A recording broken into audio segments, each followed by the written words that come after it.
Hello বন্ধুরা, কেমন আছেন সবাই? আশা করি সবাই ভালো আছেন। আমি চলে এসেছি ঋতু ওয়েডনেসডে লাঞ্চ থালি নিয়ে আপনাদের সামনে। তো আমার লাঞ্চ থালিতে সবার প্রথমে আছে ধোয়া ওঠা সাদা ভাত, তারপরে আছে রুই মাছের পাতলা করে মাছের ঝোল, তার সাথে আছে ভেজ ডাল, যেটা কি আমি অনেক রকম সবজি দিয়ে তৈরি করেছি। এখন তো শীতের সময় অনেক রকম সবজি পাওয়া যায়। তার সাথে আছে পাঁচমিশালি ভাজা, এদিকে রয়েছে বেগুন আর মেথি শাক ভাজা,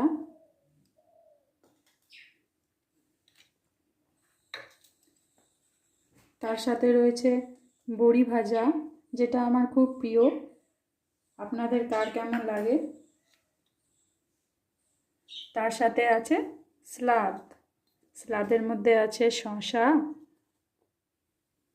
গাজর আর লেবু। তো এই হচ্ছে বন্ধুরা আমার ওয়েডনেসডে লাঞ্চ থালি।